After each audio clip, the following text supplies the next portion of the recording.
আসসালামু আলাইকুম আলহামদুলিল্লাহি ওয়া সালাতু আলা নবিয়িহি। প্রিয় দর্শক শ্রোতা, পবিত্র ঈদুল আযহা কুরবানির ঈদ আমাদের মাঝে সমাগত। তো এই কুরবানির ঈদকে কেন্দ্র করে অনেক ভাই কুরবানি বিষয়ক অনেকগুলো প্রশ্ন আমার কাছে করেছেন, কেউ মেসেঞ্জারে, কেউ হোয়াটসঅ্যাপে। পাশাপাশি যে আমাদের মাদ্রাসার যে ইফতা বিভাগ আছে সেখানেও অনেকেই কুরবানি বিষয়ক অনেকগুলো প্রশ্ন আমাদেরকে করেছেন। তো এই সমস্ত প্রশ্নগুলোকে একত্রিত করে বাছাই করে কয়েকটি প্রশ্নের উত্তর দেওয়ার চেষ্টা করবো ইনশাআল্লাহ। তো কুরবানি বিষয়ক প্রশ্নের কয়েকটা পর্ব আমি সাজিয়েছি। তো আপনাদের কাছে সকলের কাছে একটা অনুরোধ থাকবে, আপনারা সমস্ত পর্বগুলো দেখার চেষ্টা করবেন, তাহলে ইনশাআল্লাহ কুরবানি বিষয়ক যতগুলো প্রশ্ন আছে আপনার মনের মধ্যে আছে, এমনকি আমাদের সমাজের মধ্যে যেগুলো দরকার হয়ে থাকে, এই সমস্ত প্রশ্নগুলোর উত্তর ইনশাআল্লাহ আপনারা পেয়ে যাবেন। তো সর্বপ্রথম আমাদের কাছে যে প্রশ্নটি এসেছিল যে কুরবানি কার উপর ওয়াজিব। তো এক্ষেত্রে ফতোয়া শামির ষষ্ঠ খণ্ডের 316 নম্বর পৃষ্ঠার মধ্যে ইবনে আবিদিন শামি রাহিমাহুল্লাহ উনি বলেন যে 10ই জিলহজ ফজর থেকে 12ই জিলহজ সূর্যাস্ত পর্যন্ত সময়ের মধ্যে প্রাপ্তবয়স্ক সুস্থ মস্তিষ্ক সম্পন্ন প্রত্যেক নরনারী যার কাছে প্রয়োজনের অতিরিক্ত 52.5 ভরি রূপা বা এই পরিমাণ সম্পদের মালিক হবে তার উপর কুরবানি ওয়াজিব। টাকা পয়সা, সোনা রূপার অলংকার, ব্যবসায়িক পণ্য, অপ্রয়োজনীয় আসবাবপত্র এইসব কিছুই মূল্য কুরবানির নেসাবের মধ্যে অন্তর্ভুক্ত হবে। কুরবানির নেসাবের জন্য পুরা বছর আপনার সম্পদের মালিক হওয়া এটা জরুরি না, বরং আপনি যদি 10ই জিলহজ, 11ই জিলহজ, 12ই জিলহজ এই 3 দিন যদি আপনার কাছে 52.5 ভরি রূপা বা সমপরিমাণ টাকা পয়সা বা সমপরিমাণ সম্পদের মালিক যদি আপনি থেকে থাকেন, তাহলে কিন্তু আপনার উপর কুরবানি ওয়াজিব। এরপর আমাদেরকে প্রশ্ন করা হয়েছে যে কুরবানির পূর্ণ সময় কতটুকু। মোট 3 দিন কুরবানি করা যায়, অর্থাৎ জিলহজ মাসের 10, 11 ও 12 জিলহজের সূর্যাস্তের আগ পর্যন্ত আপনি চাইলে কুরবানি করতে পারেন। তো তবে সবচেয়ে উত্তম হচ্ছে যে 10ই জিলহজ কুরবানির দিনই কুরবানি করে ফেলাটা, এটা হচ্ছে সর্বোত্তম। এরপর আমাদের কাছে প্রশ্ন করা হয়েছে প্রথম দিন কখন থেকে কুরবানি করা যাবে। প্রথম দিন যখন সমস্ত মানুষরা ঈদের জামাত পড়া শেষ হয়ে যাবে, ঈদের জামাতের পর থেকেই কুরবানি করাটা সময় শুরু হয়ে যায়। অতএব কোনো ব্যক্তি যদি ঈদের জামাতের আগে অথবা ঈদের নামাজ পড়ার আগেই যদি কুরবানি করে ফেলে, তাহলে তার কুরবানিটা কিন্তু আদায় হবে না। এরপরের প্রশ্ন যে কোন কোন পশু দ্বারা কুরবানি করা যাবে। আমরা সকলেই জানি যে 6টি প্রাণী, উট, গরু, মহিষ, ছাগল, ভেড়া, দুম্বা, এই 6টি প্রাণী দ্বারা আসলে কুরবানি করতে হয়। এইসব গৃহপালিত পশু ছাড়া হালাল পশু যেমন হরিণ বলেন, বন্য গরু বলেন, অন্যান্য যে কোনো জিনিস বলেন, এগুলো দ্বারা কিন্তু কুরবানি করলে কুরবানি আদায় হবে না। এরপরের ভাই আমাদেরকে প্রশ্ন করেছেন যে হুজুর, আমরা কি নর মাদা পশুর কুরবানি কি করতে পারবো। তো অনেক এলাকার মধ্যে প্রচলন আছে যে তারা ভাবে যে কুরবানির ক্ষেত্রে নরটাই জরুরি, মাদি দ্বারা যদি কুরবানি দেওয়া হয় তাহলে কিন্তু কুরবানি হয় না। আসলে বিষয়টা এমন না।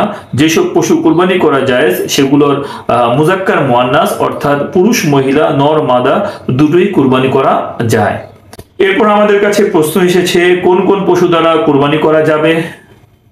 এক্ষেত্রে আমরা সকলেই জানি যে 6টি প্রাণী দ্বারা কুরবানি করতে হয়। উট, গরু, মহিষ, ছাগল, ভেড়া, দুম্বা কুরবানির পশু হচ্ছে এগুলো। আমরা যদি কুরবানি করতে চাই তাহলে এই 6টি প্রাণীর মধ্যে আমাদেরকে কুরবানি করতে হবে। এই সমস্ত গৃহপালিত পশু ছাড়া অন্যান্য প্রাণী যদিও সেগুলোর গোশত হালাল হোক না কেন, যেমন হরিণ, বন্য গরু ইত্যাদি দ্বারা যদি কেউ কুরবানি করে তাহলে কিন্তু তার কুরবানিটা সহি হবে না, জায়েজ হবে না। উল্লেখ্য যে সমস্ত পশুগুলো কুরবানি করা যায় এর নর মাদি উভয়টাই কিন্তু কুরবানি করা জায়েজ। এরপরের প্রশ্নটি আমাদের কাছে করা হয়েছে কুরবানির পশুর বয়স সীমা কতটুকু, অর্থাৎ কুরবানির পশু যে আমরা হাটে কিনতে যাব কতটুকু বয়স দেখে আমাদের কিনতে হবে। এই ক্ষেত্রে ওলামায়ে কেরাম বলেন উট যদি আপনি ক্রয় করেন তাহলে উটের বয়স কমপক্ষে 5 বছর হতে হবে, আর গরু আর মহিষের ক্ষেত্রে কমপক্ষে 2 বছরের হতে হবে। 2 বছরের যদি একদিনও কম যদি হয় তাহলে কিন্তু কুরবানি কিন্তু সহি হবে না। অনেক সময় আমরা দাঁত দেখে নিয়ে আসি, এই দাঁত দেখাটা কিন্তু এই বয়সের উপর কিন্তু বোঝায় না। আপনি এই জন্য বিক্রেতাকে জিজ্ঞেস করবেন যে এটা পূর্ণ 2 বছর হয়েছে কিনা। বিক্রেতা যদি বলে যে হ্যাঁ পূর্ণ 2 বছর হয়েছে, তাহলে আপনি এটাকে ক্রয় করবেন। ওই দাঁত দেখে এইভাবে কিনলে কিন্তু বিষয়টা কিন্তু অনেক সময় হয় দাঁত উঠে গেছে কিন্তু বয়স যদি 2 বছর পূর্ণ না হয়, তাহলে কিন্তু কুরবানি সহি হবে না। এই জন্য আপনি জিজ্ঞেস করবেন যে মহিষ আর গরুর ক্ষেত্রে পূর্ণ 2 বছর হয়েছে কিনা। এমনি ভাবে ভেড়া আর দুম্বা আর ছাগল এগুলোর ক্ষেত্রে কমপক্ষে 1 বছরের হতে হবে।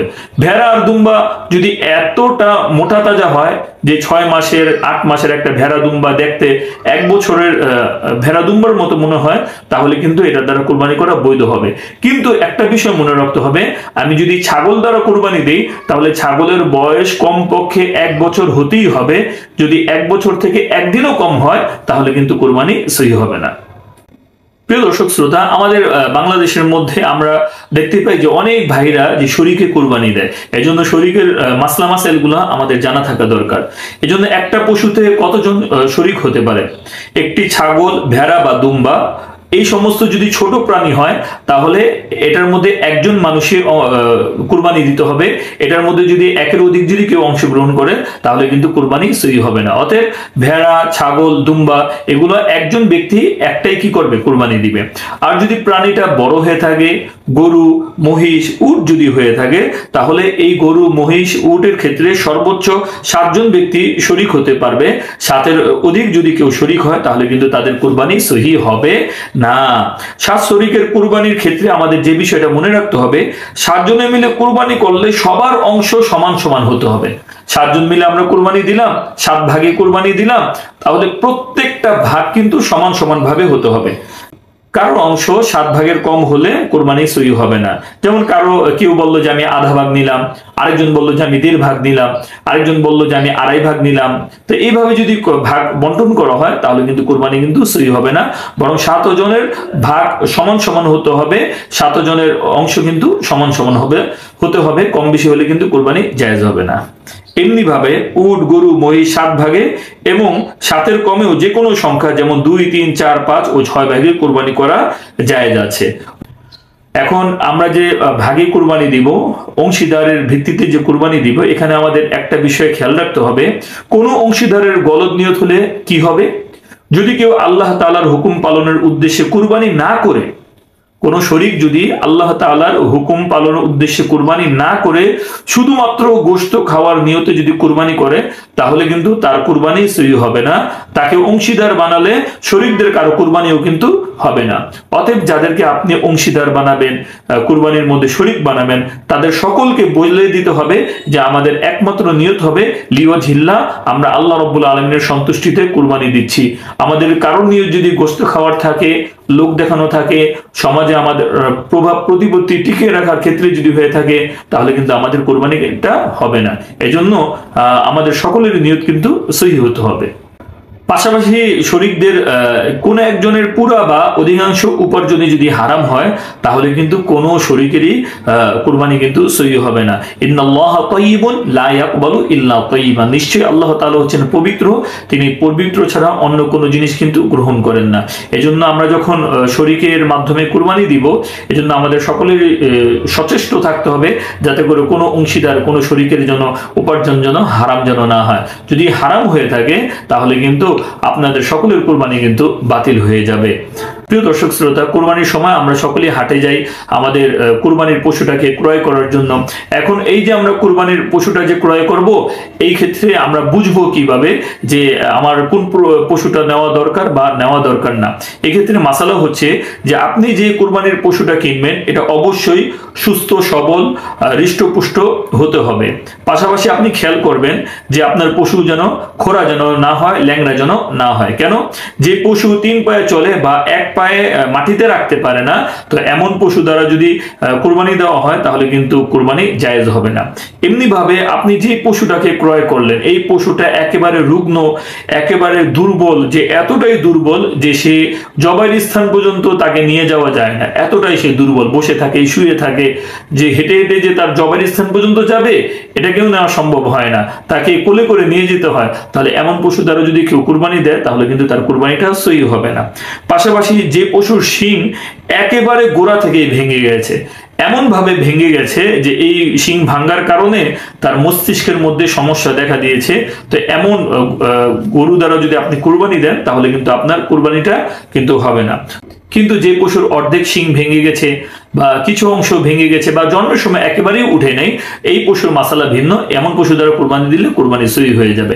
এমনি ভাবে যে পশুর লেজ বা কোনো কান 1/3 বা তার চেয়েও বেশি কাটা, সেই পশুর কুরবানি কিন্তু জায়েজ নয়।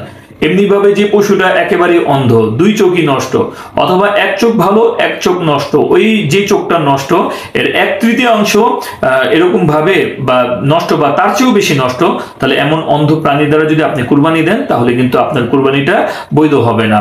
পাশাপাশি গর্ভবতী যে পশুটা আছে, গর্ভবতী পশুর দ্বারা যেটা একেবারে বাচ্চা প্রসব করার সময় একেবারে নিকটবর্তী হয়ে গেছে, এমন পশু দ্বারা কুরবানি করাটা হচ্ছে মাকরুহে তাহরিমি। তো এই ধরনের পশু কুরবানি করা থেকে বিরত থাকাটাই হচ্ছে আমাদের জন্য জরুরি।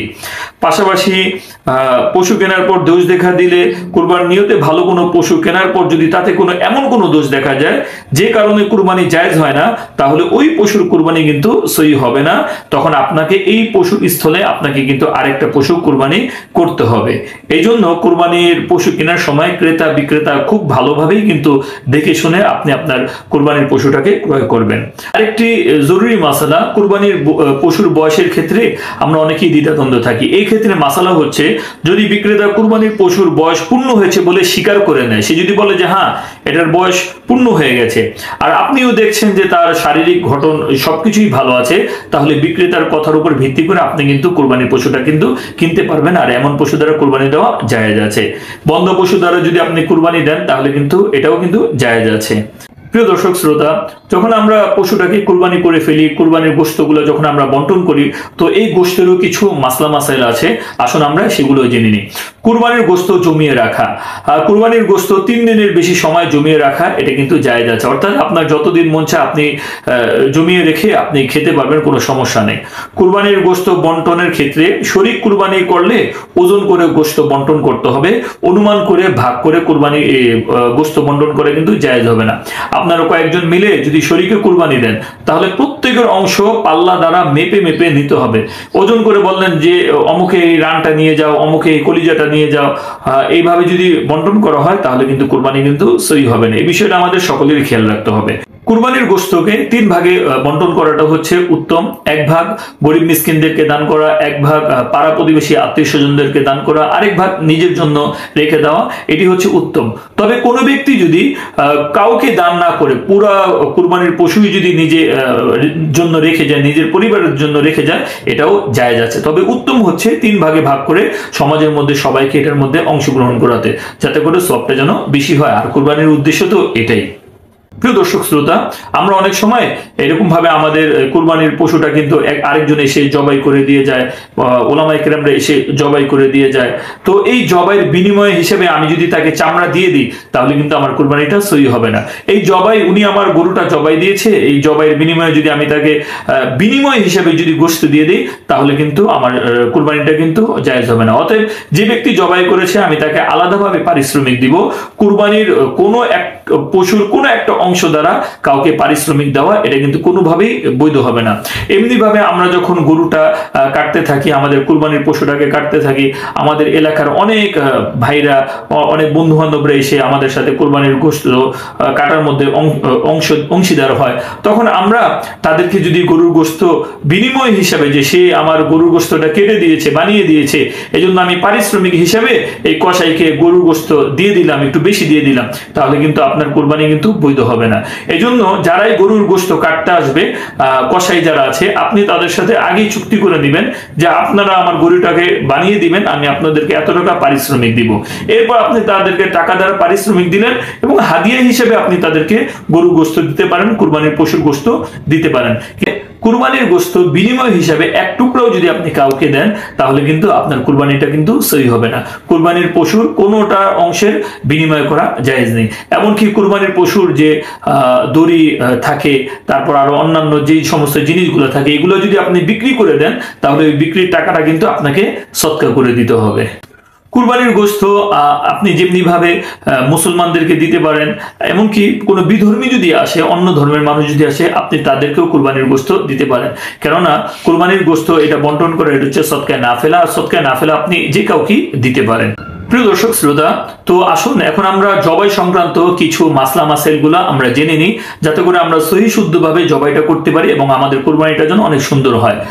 হযরত জাবের রাদিয়াল্লাহু তাআলা আনহু থেকে বর্ণিত, তিনি বলেন নবীজি সাল্লাল্লাহু আলাইহি ওয়াসাল্লাম কুরবানির দিন দুটি শিং বিশিষ্ট দুম্বা জবাই করেছেন।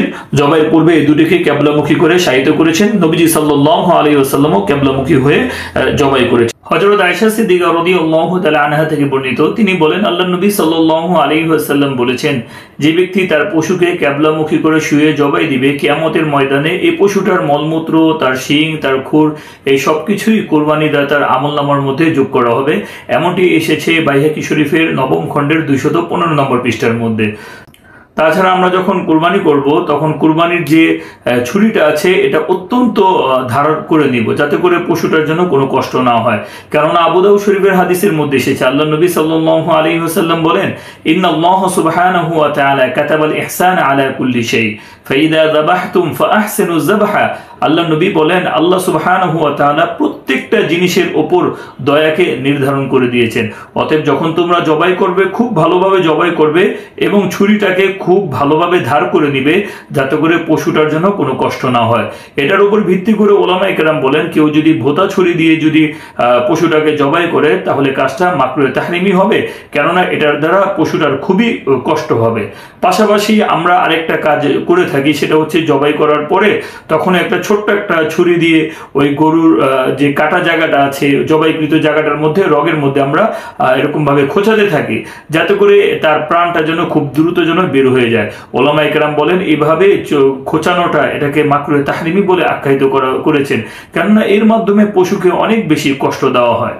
এছাড়া যে ব্যক্তি জবাই করবে, সে যদি কুরবানির যে দোয়াটা আছে এটা যদি পারে, তাহলে এটা পড়ে নেওয়াটা হচ্ছে উত্তম। কুরবানির দোয়া হচ্ছে, ইন্নী ওয়াজ্জাহতু ওয়াজহিয়া লিল্লাযী ফাতারাস সামাওয়াতি ওয়াল আরদা হানিফা ওয়া মা আনা মিনাল মুশরিকিন আল্লাহুম্মা তাকাব্বালহু মিন্নী কামা তাকাব্বালতা মিন হাবিবিকা মুহাম্মদ সাল্লাল্লাহু আলাইহি ওয়াসাল্লাম ওয়া খলিলিকা ইব্রাহিম আলাইহিস সালাতু ওয়াস সালাম বিসমিল্লাহি আল্লাহু আকবার, এটা বলে জবাই করবে। যদি সে দোয়াটি না পারে, তাহলে শুধু এতটুকু যদি বলে বিসমিল্লাহি আল্লাহু আকবার, তাহলে তার জবাইটা সংগঠিত হয়ে যাবে। পাশাপাশি আমাদের আরেকটা মাসালা খেয়াল রাখতে হবে, যে জবাই করার সময় ছুরিটার উপর যত মানুষের হাত থাকবে, প্রত্যেকে যেন বিসমিল্লাহি আল্লাহু আকবার বলে জবাইটা যেন করে। কোনো ব্যক্তি যদি এই ক্ষেত্রে বিসমিল্লাহি আল্লাহু আকবার না বলে, তাহলে কিন্তু ওলামায়ে কেরাম বলেছেন যে এক্ষেত্রে তার জবাইটা না হওয়ার সম্ভাবনাটাই থাকবে। এজন্য যত মানুষ ওই ছুরির মধ্যে হাত দিবে, সকলেই বিসমিল্লাহি আল্লাহু আকবার এটা পাঠ করে নেবে। যখন জবাই হয়ে যাবে, পশুটা একেবারে নিস্তেজ হওয়ার আগে তার চামড়া ছিলাটা, ওলামায়ে কেরাম এটাকে মাকরুহ তাহরিমি বলেছেন।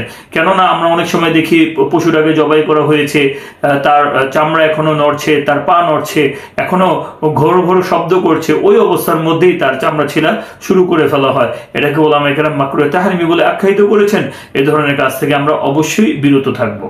কুরবানির পশুর মধ্যে আকিকার নিয়তে শরীক হওয়া যাবে কিনা? হ্যাঁ, কুরবানির পশুর মধ্যে আকিকার নিয়তে আপনি শরীক হতে পারবেন, এটাতে কোনো সমস্যা নেই। মৃতের পক্ষ থেকে কুরবানি দেওয়া যাবে কি যাবে না? হ্যাঁ, মৃত ব্যক্তির পক্ষ থেকে কুরবানি দেওয়াটা জায়েজ আছে। তবে এই ক্ষেত্রে একটা বিষয় আমাদের সকলে জানা থাকতে হবে, যদি মৃত ব্যক্তি ওসিয়ত করে না যায় এবং বলে না যায় যে আমার পক্ষ থেকে কুরবানি দিও, এই ধরনের কথা যদি বলে না যায়, তা আপনি যদি তার পক্ষ থেকে কুরবানি করে থাকেন, তাহলে এই কুরবানিটা নফল কুরবানি বলে বিবেচিত হবে এবং এর গোশতটা সকলেই খেতে পারবে, ধনী গরিব সকলেই খেতে পারবে। কিন্তু মৃত ব্যক্তি যদি ওসিয়ত করে যায় যে আমার মৃত্যুর পরে তোমরা আমার পক্ষ থেকে আমার জন্য কুরবানি করবে, তখন যদি তার জন্য যদি তার পক্ষ থেকে যদি কুরবানি করা হয়, তাহলে এটা কিন্তু ওসিয়তের কুরবানি হবে। আর এর গোশতটা শুধুমাত্র যারা যাকাত ফিতরা খেতে পারে, এই ধরনের গরিব মিসকিনরাই খেতে পারবে, ধনী মানুষরা কিন্তু খেতে পারবে না। একই হুকুম মান্নতের কুরবানির, কেউ যদি মান্নতের কুরবানি দেয়, তাহলে তার যে গোশতটা আছে এটা শুধুমাত্র গরিব আর মিসকিন খেতে পারবে, অন্য কোনো ধনী মানুষ কিন্তু এই গোশতটা খেতে পারবে না। তো এই ছিল কুরবানির কিছু কিছু বিশেষ কিছু মাসলা মাসাইল। তো আল্লাহ সুবহানাহু ওয়া তাআলা আমাদের সকলকে সহিহভাবে কুরবানি করার তৌফিক দান করুক, আমাদের কুরবানিগুলোকে কবুল করে নিক এবং আমাদের সকলের জন্য নাজাতের উসিলা হিসেবে কবুল আর মঞ্জুর করে নিক। প্রিয় দর্শক শ্রোতা, আমাদের এই মাসলা মাসাইলগুলো যদি আপনাদের কাছে দরকারি মনে হয়ে থাকে তাহলে আপনারা এগুলো বেশি বেশি করে মানুষের কাছে শেয়ার করুন, আপনাদের লাইক কমেন্ট করুন। আর পাশাপাশি আপনাদের যদি কোনো মাসলা জানার দরকার থাকে তাহলে আপনারা আমাকে কমেন্টে জানাতে পারেন। আমি ইনশাআল্লাহ কিতাবাদি দেখে আপনাদের প্রশ্নগুলোর উত্তর দেওয়ার চেষ্টা করব। আল্লাহ রাব্বুল আলামিন আমাদের সকলকে কবুল আর মঞ্জুর করুক। ওয়া আখিরু দাওয়ানা আলহামদুলিল্লাহি রাব্বিল আলামিন।